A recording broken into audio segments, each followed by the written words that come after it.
are beautiful. Yes, you. You are courageous, blessed, and most importantly, you are unique.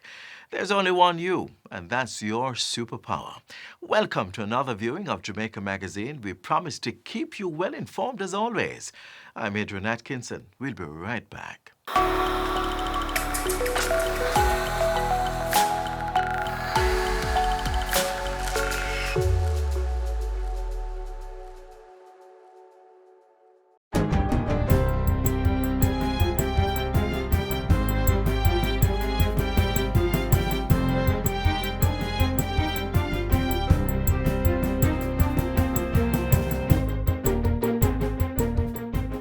Good day, I'm Stephen McHugh, and this is your JIS News for Thursday, August 27.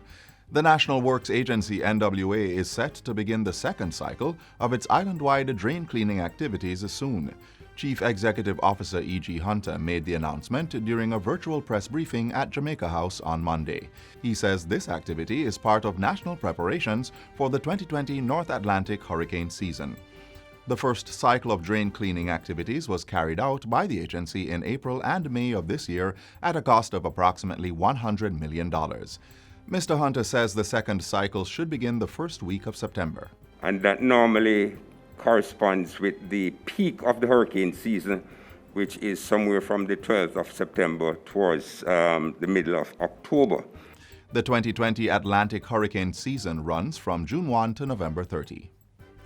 The Ministry of Health and Wellness is assuring the public that the necessary protocols and logistics are in place if there is a need to transfer or admit patients to any facility in the public health system, as more persons are hospitalized due to COVID-19. The assurance comes as the ministry reports that the University Hospital of the West Indies and the Princess Margaret Hospital have reached their capacity on the COVID-19 wards, but says there are still approximately 200 COVID beds available across the public health system. 107 beds are currently occupied by patients receiving care. The increase in COVID-19 hospitalizations comes as the country recorded another 72 confirmed cases on August 26, bringing the total to 1,804. Most of the new cases were recorded in Kingston and St. Andrew, St. Catherine, Clarendon, and St. Thomas. Over the last 24 hours, recoveries increased by 6, bringing the total to 846. The Bank of Jamaica BOJ is reporting that the ongoing COVID-19 pandemic will have a greater than expected negative impact on the economy. As a result, BOJ Governor Richard Biles says the economy is now projected to contract by between 7 and 10% during the 2020-2021 fiscal year. This revises the central bank's earlier forecast for economic contraction in the range of 4 to 7%. The bank's governor gave the update at the BOJ's digital quarterly press briefing on Wednesday. He says much of the new outlook is predicated on weaker performances within the transport, storage and communication, electricity and water, construction, and hotels and restaurant sectors between June and March 2021. The BOJ's governor says the Jamaican economy is not expected to return to pre-COVID-19 levels before fiscal year 2022-2023, but partial recovery is expected to commence in the 2021-2022 fiscal year, with anticipated growth of 3 to 6%. He says the central bank will remain focused on ensuring that inflation remains low, stable, and predictable within the target range of 4 to 6%. The Jamaica Customs Agency, JCA, is now requiring importers to submit all applications for refunds online as part of efforts to help reduce the spread of COVID-19. Applicants were previously required to manually submit a letter to the Collector of Customs detailing the circumstances for requesting the refund. That can now be done at jacustoms.gov.jm. The JCA is also reminding importers that all applications must be made within 2 years after the overpayment is made, as stipulated in Section 50 of the Customs Act. The Customs Agency says it will continue to implement customer-focused measures in order to ensure continuous improvement in its service delivery. And finally, the Electoral Commission of Jamaica, ECJ, is declaring 98% readiness for the upcoming general election on September 3. The update came after the Commission met on Wednesday to assess the matter and includes the ECJ's readiness for special service general election on Monday, August 31. It also follows meetings with the Ministry of Health and Wellness and the Attorney General's office.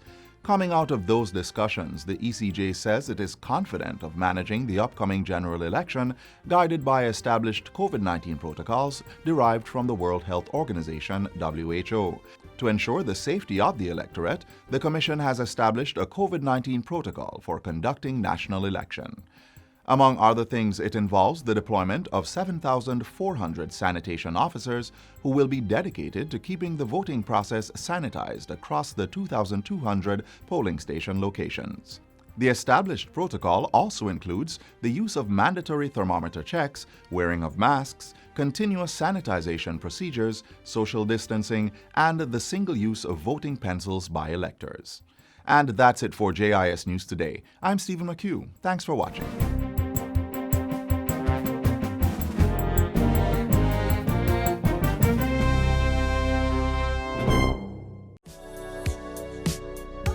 Practice good hygiene by washing your hands frequently using soap and water.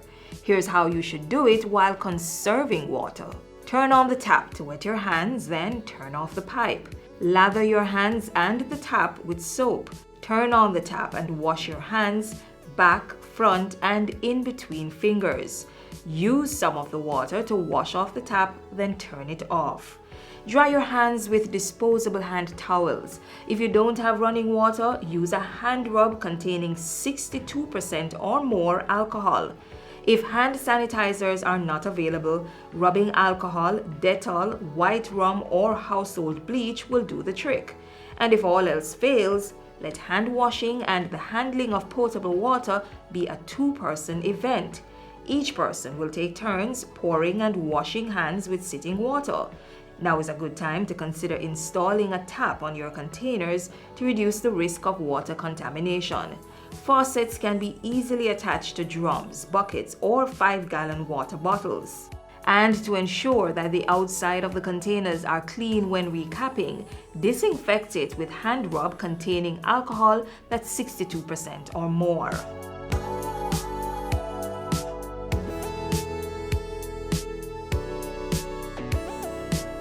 The 5 R's of water conservation are also necessary to practice. Reduce water wastage by investing in water-saving devices. Reuse water at least twice before discarding. Replace leaking pipes, faucets, and other plumbing equipment. Recycle wastewater and use it for gardening, car washing, or cleaning of public spaces. And reclaim water through rainwater harvesting. We all must play our part to ensure there's water to combat the coronavirus and stave off prolonged drought.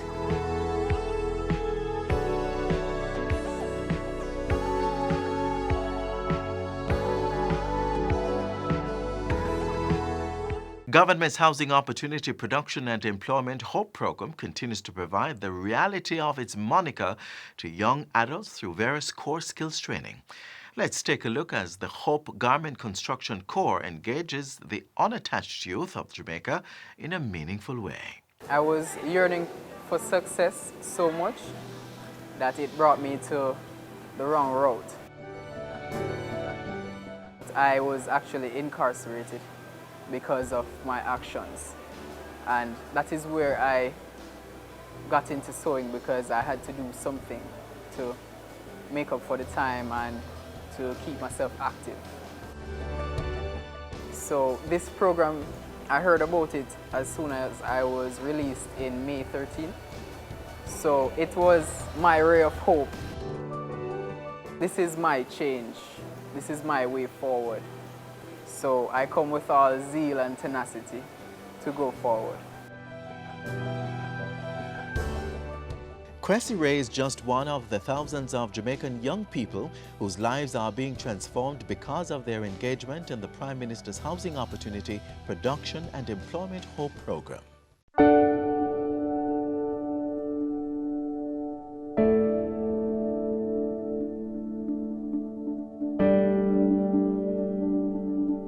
The HOPE program is about engaging with the youth of Jamaica in a meaningful way.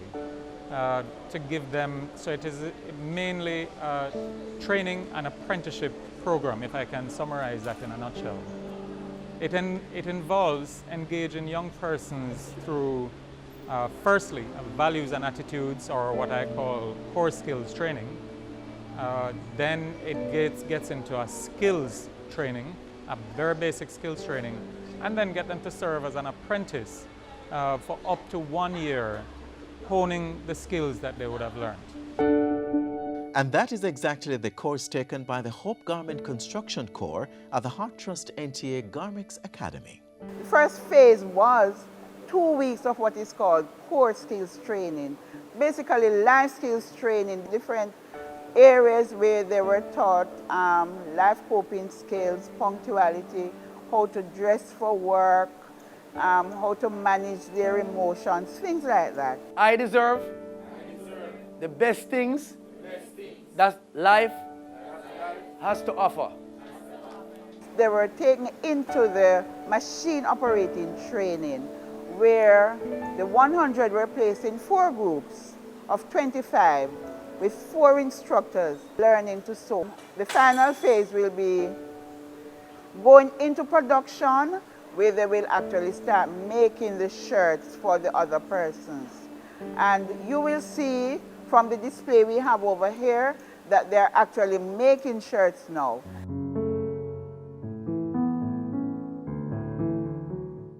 Yes, you heard right. These students are actually making shirts for the over 15,000 participants of the Hope program. When we started the program, the intent was to have everybody be in receipt of a shirt, Oxford type shirt, that would be to help to promote the good working ethics, including their own dress and deportment. To purchase shirts outright and to have them branded, the cost was really far too prohibitive in order to kit out the vast numbers that we're hoping to reach on the program. Then there was a suggestion to speak to Heart Garments Academy, and I found out that they had this massive facility with over 100 machines, which were generally being underutilized at the time. Now these young garment makers are learning much more than stitching shirts for fellow Hope participants. I'm enjoying it right now because I can make my own shirt, skirt, and now I'm dropping to make my own dress. It is very enlightening, astounding. I didn't know it was so meticulous to make even a simple dress. You know, we look at it as just 2 pieces of fabric, but when you get down to the nitty and gritty, it has so many different calculations, but it's something I love. Because the clothes wasn't working out for me, I tried to do jewelry making. It's going great so far because I can make my own jewelry, I can produce it, I can have my own store and selling them. The length is from the waist to the ground. And none of this would be possible without the team of hard-working instructors on hand. At first, I didn't know anything about sewing. Then, basically, getting the steps from our instructors, and they're teaching us step by step, so you get everything and understand. And at this stage where I'm at, I'm proud of myself, because if I didn't came here, I wouldn't know to do nothing at all. The teachers, trust me, they work hard. It's not easy dealing with us as young adults, so they work hard. And what I love about them, it's not just about passing for them. It is about sitting down with the person, making sure they understand. So I give the teachers 2 thumbs up. They help me a lot because I give them most of them problem. And there is not an instructor here who don't know me.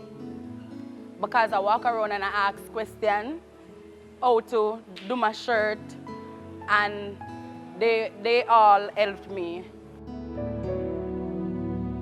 It don't make no sense to stay home and sit down and I look for somebody to give something when you can come out, learn a skill, and can do something for yourself.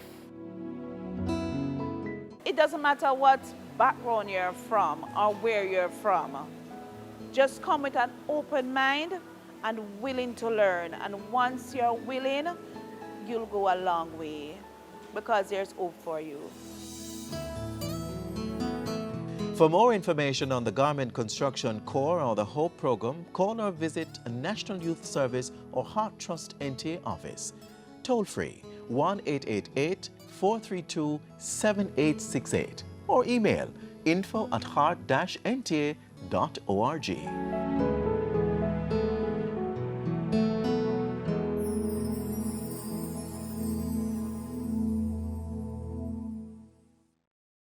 On election day, all electors must wear a mask and have their hands sanitized. Electors must observe 6 feet physical distancing and remove your mask when instructed by the presiding officer so you may be identified. You will be issued a ballot along with a pencil and directed to the voting booth. Hand your ballot to the presiding officer and place your pencil in the box for used pencils. Sanitize your hand before dipping your finger in the electoral ink. This is a message from the Electoral Commission of Jamaica. Prior to the community quarantine in some areas of St. Thomas, residents of Yalas and child safety officers took to the streets to demand the safety of our children.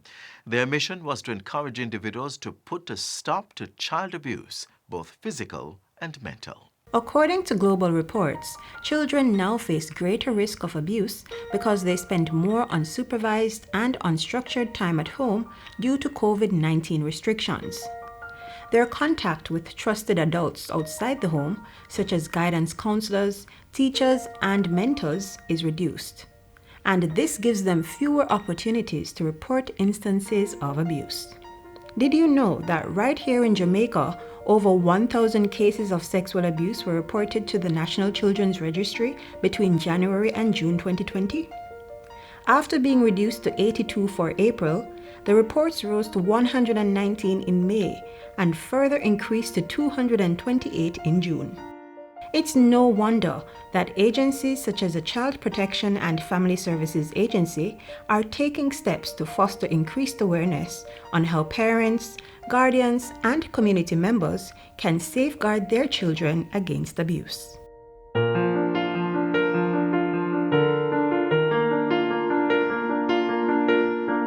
Today we are in Yalas on one of our regular sensitization sessions. But because of COVID, we have taken out a different form. So we take the form of a motorcade or a drive-through. So we are driving to a couple of communities today and we are sensitizing them about child protection and that every child deserves protection. According to the regional director, St. Thomas is among the parishes that CPFSA has been alerted to a noticeable increase in cases of child abuse. As a result, several of its children's officers, along with representatives from the Center for Investigation of Sexual Offences and Child Abuse, CISOCA, were in the parish on July 16. They were there to engage citizens and distribute brochures and flyers, encouraging them to report child abuse. We are going to RTEs, we are going to Friendship Pen, we're now in Albion, West Albion, and we'll be going to a couple other communities, and we're saying, keeping the message simple. Child protection is everybody's business. You all need to get involved, and we want them to know how to report, where we are, how to get to us. So we're doing stops as well, and we're engaging community members because we can't, because of COVID and the onset of COVID, we can't just stop sensitizing people because child protection is very important. He says citizens are being encouraged to learn about some of the things that constitute sexual, emotional, and physical abuse. They must also be aware of the mechanisms that child predators use to lure their victims, such as threats and offering of gifts. It's worth knowing that predators don't always start with doing something overwhelming. Instead, they may engage in touching, grooming, and overexposure. They may show them porn, and over time, this grooming desensitizes the child from realizing that something is not right. Parents, caregivers, and community members are being encouraged to closely monitor individuals with whom children spend their time. Persons should identify and speak out about potentially dangerous situations and report known or suspected cases of abuse by calling 888-PROTECT or contacting the nearest CPFSA regional office in their parish. So we're here, we're making a statement to that. We're here, CPFSA is here, and we'll continue to make ourselves available, and we'll continue to sensitize communities, because it is within the communities that sometimes these abuse happen.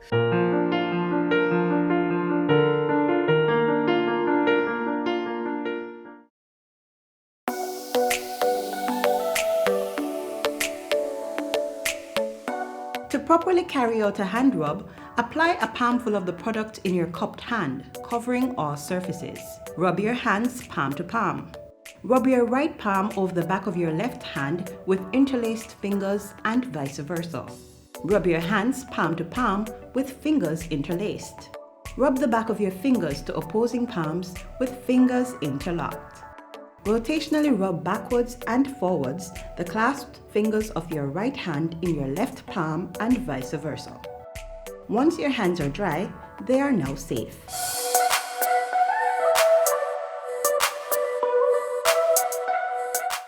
On March 13, 2020, government announced an early closure of schools due to COVID-19.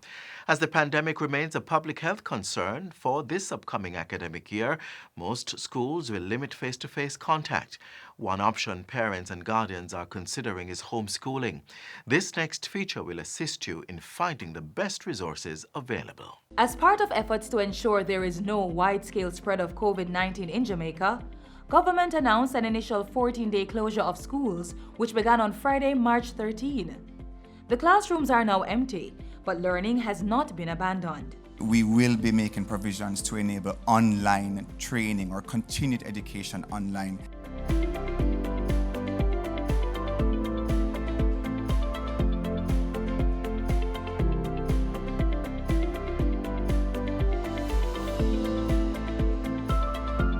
"180 teachers have been trained to deliver lessons to students through the web-based one-on-one communication learning management system.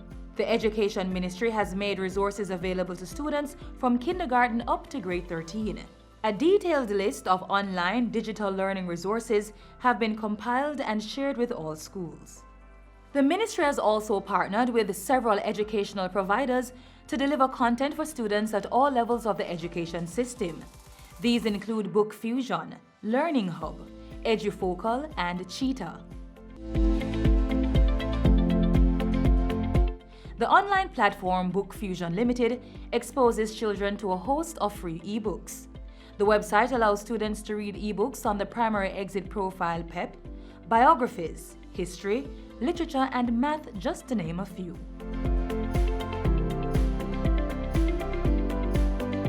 The Learning Hub Online is a Caribbean-based online test preparation website. It offers tests on all subjects pursued by students in grades 1 to 13. It also has hundreds of interactive PEP, G6NAT, CSEC, and CAPE test materials for each subject offered.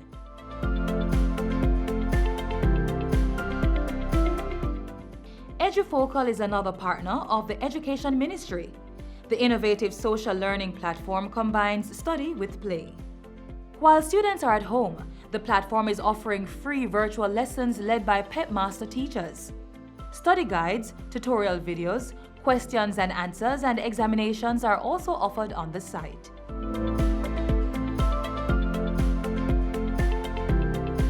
Cheetah, or Connect to Higher Education Electronic Tools, Apps and Help, is offering free PEP workbooks to students in math, science, ability, and language arts.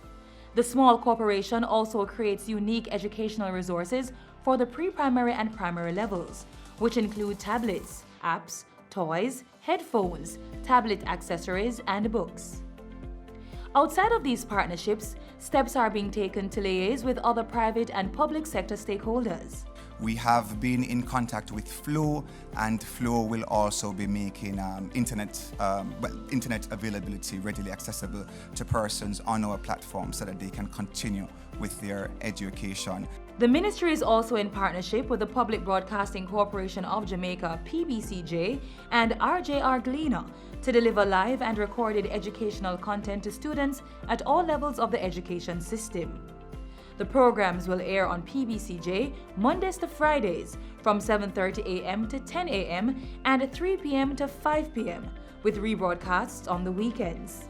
On TVJ, it's Mondays to Fridays, 9 a.m. to midday. 25 community channels have also been brought into play, and the children now have gotten so accustomed to that kind of interaction with their teachers and with the educational system that it's going to be challenging when we have to return to the classroom, because they're doing very, very well. We have a 70% coverage across the island, and the other 30% where we don't have access to cable and to internet services, we do it physically, manually.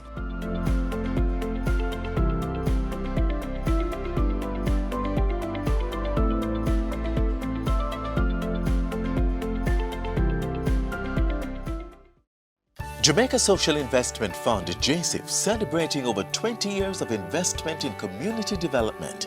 JSIF has forged relationships with international funding partners as well as private and public sector entities. Let us continue to invest to reduce vulnerabilities. Let us build our social capital and resilient infrastructures to ensure full participation in Vision 2030. JSIF, investing for community development.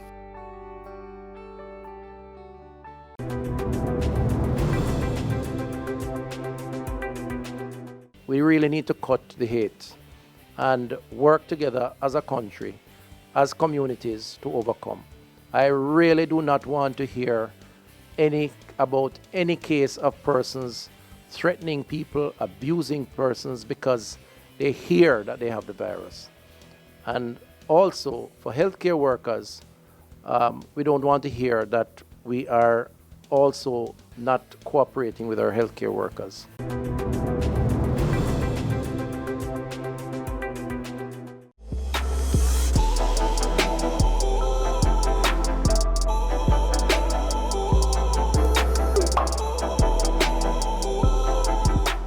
And that's it for this Thursday's edition of Jamaica Magazine. As always, we thank you for joining in and encourage you to visit our social media platforms and website at jis.gov.jm.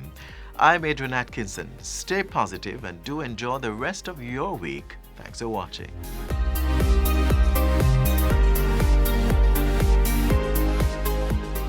This has been a production of the Jamaica Information Service, the voice of Jamaica.